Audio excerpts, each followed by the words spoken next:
Alhamdulillahi Rabbil Alamin, wa salatu wa salam ala Sayyidina Muhammadin sallallahu alayhi wa sallam wa ala alihi wa ashabihi ajma'in. Amin.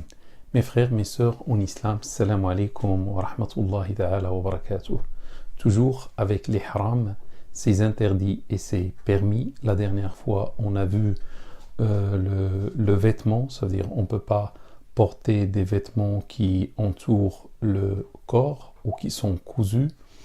Maintenant, on va passer au deuxième point, c'est le confort du corps, qui est normalement interdit pendant les harams.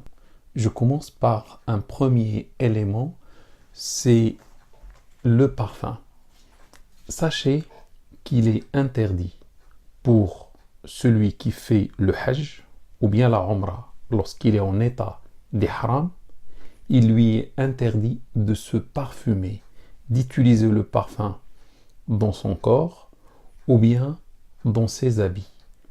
Le prophète sallallahu alayhi wa sallam a dit à propos d'un pèlerin décédé wala tuhannituh, et ne le parfumez pas, unanimement authentique.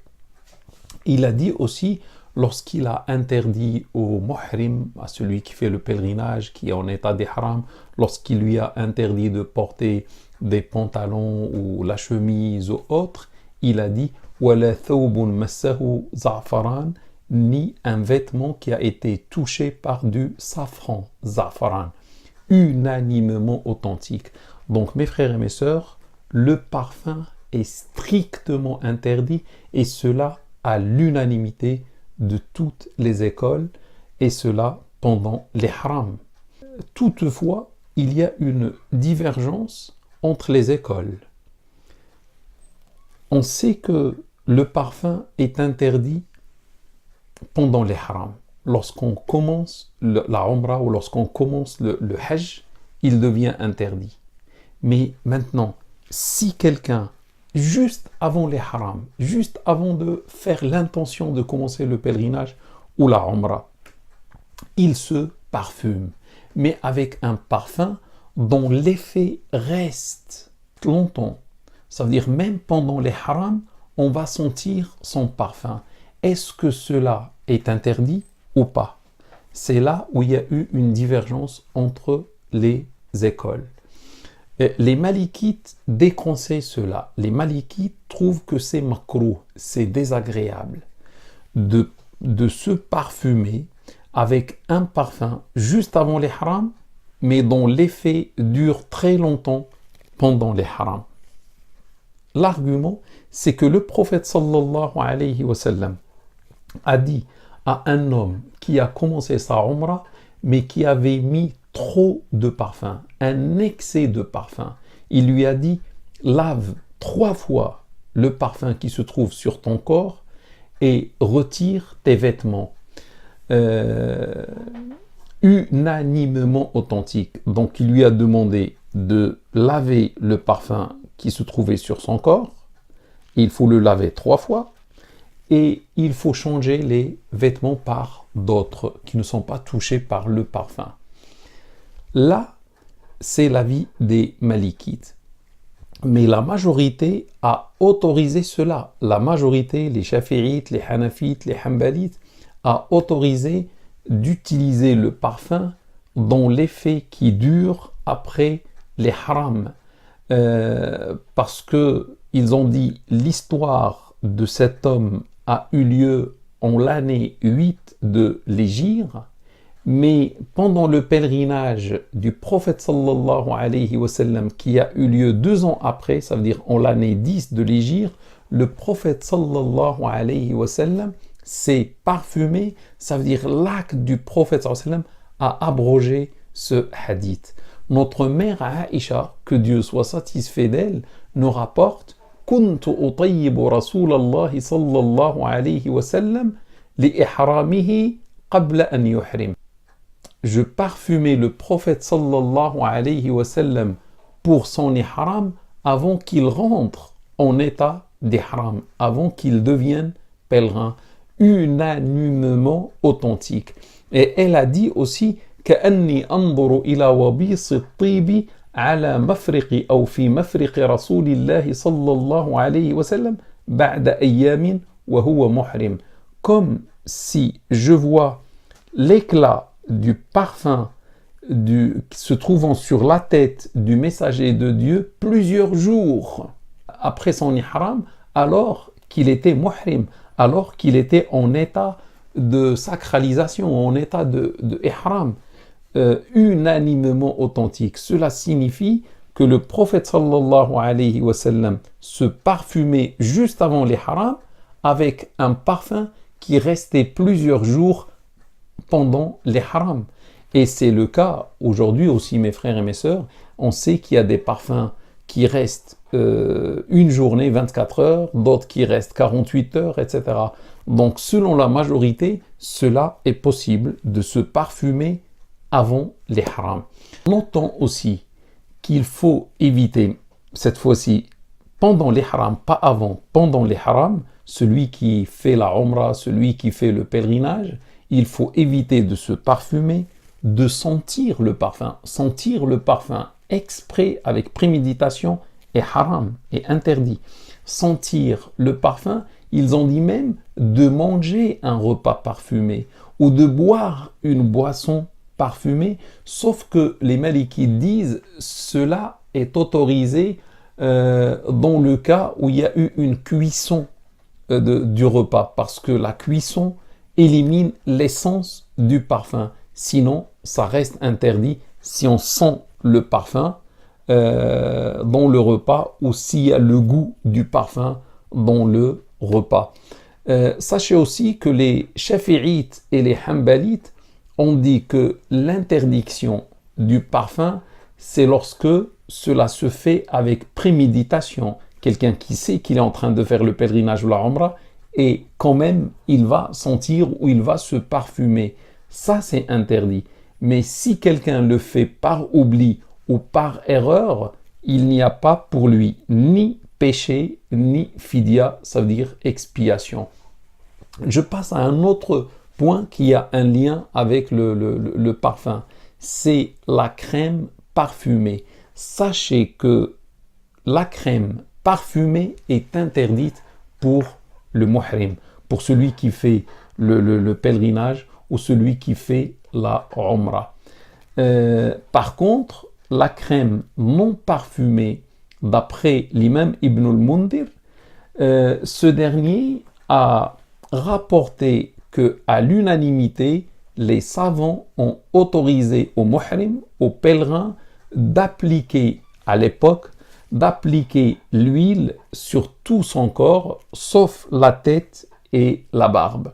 Donc à l'époque, à l'unanimité des savants, le muhrim avait l'autorisation d'appliquer l'huile sur son corps, ou bien sauf sur la tête et la barbe.